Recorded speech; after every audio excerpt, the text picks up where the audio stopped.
नमस्कार, आपका स्वागत है हमारे शो में और मैं हूं आपके साथ गौरव राजेंद्र।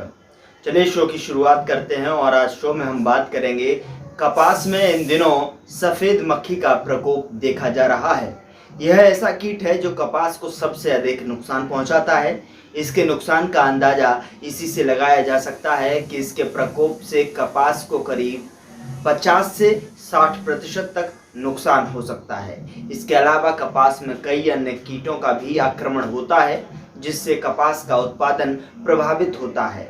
इसमें चेपा, हरा तेला, चुरड़ा, मिलीबग आदि हैं। सफ़ेद मक्खी कीट की संख्या में बढ़ोतरी काफ़ी तेज़ी से होती है और ये कीट का फसल को काफ़ी नुकसान पहुंचाते हैं। इसके लिए किसान को सफ़ेद मक्खी कीट के प्रसार को रोकने की आवश्यकता है।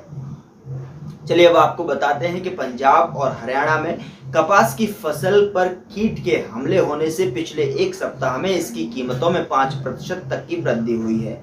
हरियाणा में 40,000 से अधिक हेक्टेयर और पंजाब में 20,000 हेक्टेयर में कपास की फसल बैक्टीरियल ब्लाइट, एक फंगल और बैक्टीरियल बीमारी से प्रभावित है। कपास की फसल में सफ़ेद मक्खी की संख्या में बढ़ोतरी के मद्देनज़र किसानों को सतर्क रहने की आवश्यकता है। अभी के मौसम में कपास की फसल में सफ़ेद मक्खी कीट प्रमुख है। यह कीट कपास की फसल को काफ़ी नुकसान पहुंचाता है। तो आपको बता दें कि किस तरीके से यह नुकसान पहुंचाता है और कैसा दिखता है। यह छोटा सा तेज उड़ने वाले पीले शरीर और सफ़ेद पंख का कीड़ा है।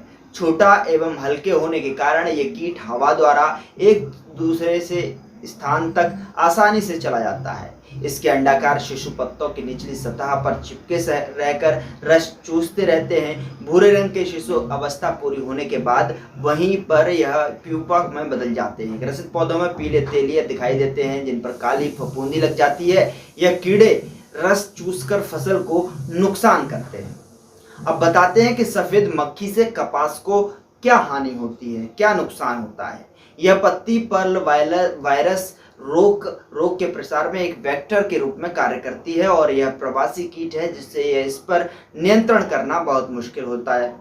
इस कीट के अत्यधिक हमले से हमारे कपास के पत्ते काले हो जाते हैं। इस प्रकार प्रकाश संश्लेषण प्रक्रिया में बाधा उत्पन्न होती है और उपज और उत्पादन की गुणवत्ता में काफ़ी कमी आती है।